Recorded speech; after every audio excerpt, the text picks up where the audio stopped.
بہت اہم مسئلہ ہے کہ جس کو قطرے آنے کی بیماری ہو یا بار بار ہوا خارج ہونے کی بیماری ہو وہ نماز کیسے پڑھے گا. یہ ایسا مسئلہ ہے کہ لوگ بہت خون پیتے ہیں بار بار پوچھ کے, تو یہ بہت اچھی طرح سے سمجھیں اور یہ اچھا ایک کلپ ریکارڈ ہو جائے گا تاکہ ہم آئندہ کوئی بھی یہ مسئلہ پوچھتا ہے تو اسی کلپ کا حوالہ دوں گا میں. مسئلہ خوب اچھی طرح سمجھیں. اس بارے میں ہمارے پاس حمنہ بنت جہش رضی اللہ تعالی عنہ اور زینب بنت جہش رضی اللہ تعالی عنہ کی احادیث موجود ہیں کہ ان کو لیکوریا کی بیماری تھی, بار بار ان کو بلیڈنگ ہوتی تھی. آپ صلی اللہ علیہ وسلم نے ان کو حکم دیا کہ وہ ہر نماز کے لیے وضو کریں گی اور اسی وضو سے وہ جتنی چاہیں نمازیں پڑھیں. تو اس سے علماء نے استدلال کی ہے کہ کسی کا وضو ٹھہرتا ہی اگر نہیں ہے کہ وہ یعنی جب بھی نماز پڑھتا ہے تو نماز کے دوران وضو ٹوٹ جاتا ہے یا نماز سے پہلے ہی ٹوٹ جاتا ہے, تو وہ یعنی ہوا خارج ہوتی ہو یا پیشاب کا قطرہ نکلتا ہو تو بار بار وضو ٹوٹ رہا ہے, تو ایسا شخص پھر معذوروں کی فہرست میں داخل ہے. معذور کا حکم یہ ہے کہ وہ ایک وضو سے اس وقت کے اندر جتنی چاہے نمازیں پڑھ لے, فرض نماز بھی, سنت بھی, نوافل بھی. جب وقت ختم ہوگا تو اس کا وضو ٹوٹ جائے گا. دوبارہ پھر جب نماز کا وقت داخل ہوگا تو وہ نئے سرے سے نیا وضو کریں. تو جو بیماری ان کو لاحق ہوئی ہے اس بیماری کی وجہ سے وضو نہیں ٹوٹے گا. جیسے کسی کو پیشاب کے قطروں کا مرض ہے تو ایسا معذور کا پھر پیشاب کا قطرہ نکل گیا تو وضو نہیں ٹوٹے گا. ہاں ہوا خارج ہوئی تو وضو ٹوٹ جائے گا. اور اگر کوئی ہوا کا مریض ہے, اور میری چونکہ تھوڑی سی مزاح کی بھی عادت ہے, ہمارے مدرسے میں کچھ طلبہ ایسے تھے جن کو کوئی بیماری تھی, وہ نا ان کی ہوا بہت خارج ہوتی تھی تو ان کو وہ الگ سے وہ نماز پڑھتے تھے. تو ہم نے مذاق میں ان کا نام رکھا ہوا تھا کہ یہ پاک فضائیہ انہوں نے جوائن کر لی ہے, ٹھیک ہے نا. تو جو بھی اس قسم کے معذور تھے نا, ہم ان کو یہی ایک وہ تانا دیا تانا تو نہیں, ایک مزاح کرتے تھے کہ آپ جماعت سے نماز نہیں پڑھ رہے, آپ الگ نماز پڑھ رہے ہو تو خیریت. تو کہتا تھا یار میں بھی پاک فضائیہ میں آ گیا ہوں. تو یہ مزاح ہوتا تھا ان کے ساتھ, اس کو مزاح ہی سمجھیں, کچھ اور نہ سمجھیں. تو ہوا بار بار خارج ہوتی ہے.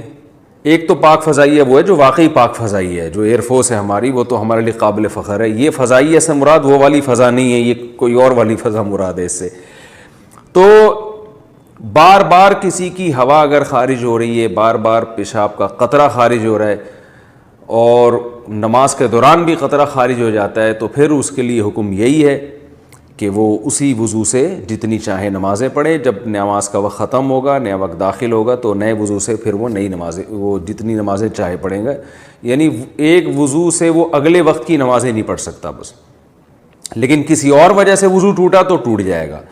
اب یہ کہ معذوروں کی فہرست میں داخل کب ہوگا یہ سمجھیں.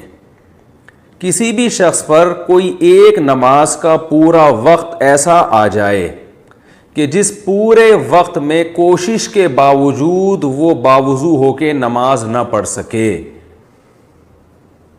تو جب یہ اس کنڈیشن میں وہ آئے گا تو وہ معذوروں کی فہرست میں داخل ہو جائے گا. مثال کے طور پر مغرب اور عشاء کا وقت بہت تھوڑا ہوتا ہے, اس مغرب اور عشاء کے تو درمیان کا وقت ہے. فرض کریں وہ 1.5 گھنٹے کا وقت تھا مغرب اور عشاء کے درمیان. اب اس شخص نے وضو کیا اطمینان سے, وضو کے بعد اس نے کھڑے ہو کر نیت باندھی مغرب کی نماز کی, لیکن اس سلام پھیرنے سے پہلے اسے پیشاب کا قطرہ خارج ہو گیا. تو یہ دوبارہ جائے گا, وضو کرے گا, ٹھیک ہے نا. پھر دوبارہ جب نماز کی نیت باندھتا ہے تو اسے پتہ ہے کہ میں سلام پھیرنے سے پہلے پھر قطرہ خارج ہو جائے گا, یا پتہ تو نہیں ہے لیکن عملاً ایسا ہو گیا. تو پورا ٹائم اس کو ٹائم نہیں مل رہا کہ وضو کر کے نماز پڑھ سکے. تو جب بھی ایک دفعہ ایسا ہوگا تو ایک دفعہ ایسے ہونے کے بعد شریعت اس پہ معذور ہونے کا حکم لگا دے گی. یہ معذور کا مطلب بھائی یہ وضو کر کے نماز پڑھ ہی نہیں سکتا. تو جب ایک دفعہ معذوروں کی فہرست میں داخل ہو گیا تو اب ہر نماز میں یہ ضروری نہیں ہے کہ پورا ٹائم اسے یہ قطرہ آتا رہے, کیونکہ یہ تو بڑا حرج ہو جائے گا نا, پورا ٹائم کون چیک کرتا رہے گا. تو ایک دفعہ جب معذوروں کی فہرست میں داخل ہو گیا تو اب وہ ہمیشہ کے لیے معذوروں ہی کی فہرست میں رہے گا. اب اس معذوروں کی فہرست سے نکلے گا اس وقت جب پورا ٹائم نماز کا گزر جائے اور ایک دفعہ بھی قطرہ خارج نہ ہو.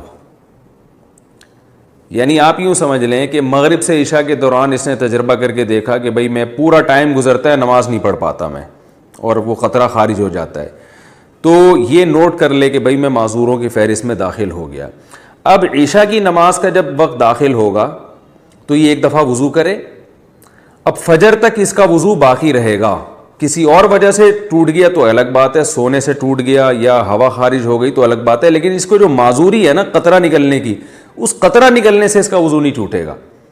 تو اب یہ نہیں کہ اب یہ عشاء سے لے کے فجر تک چیک کرتا رہے کہ ہر تھوڑی دیر میں نکل رہا ہے قطرہ، نہ ایک دفعہ تو چیک کرنا پڑے گا اس کو کہ پوری نماز کے ٹائم میں قطرہ نکلتا رہتا ہے۔ لیکن جب ایک دفعہ یہ اس فہرست میں داخل ہو گیا تو اب پوری نماز کے ٹائم میں ایک دفعہ بھی اس کو پیشاب کا قطرہ آ گیا تو یہ معذور ہی رہے گا، یعنی معذور کی فہرست میں داخل ہونا تو مشکل ہے، داخل رہنا مشکل نہیں ہے۔ یہ خوب اچھی طرح سمجھیں، جب داخل ہو گیا تو اب داخل ہی رہے گا۔ اب یہ صحت مند لوگوں کے حکم میں اس وقت آئے گا جب پوری نماز کا ٹائم گزر جائے اور ایک دفعہ بھی اسے قطرہ خارج نہ ہو، تو ہم کہیں گے اب یہ ٹھیک ہو گیا ہے، کیونکہ پوری نماز کے ٹائم میں ایک دفعہ بھی قطرہ خارج نہیں ہوا۔ تو جب ٹھیک ہو جائے گا پھر یہ عام لوگوں کے حکم میں آ جائے گا کہ جیسے عام لوگ پراپر طریقے سے وضو کرتے ہیں اور قطرہ خارج ہونے سے ان کا وضو ٹوٹتا ہے تو اس کا بھی وضو ٹوٹ جائے گا۔ امید ہے انشاءاللہ سمجھ میں آ گیا ہوگا یہ مسئلہ۔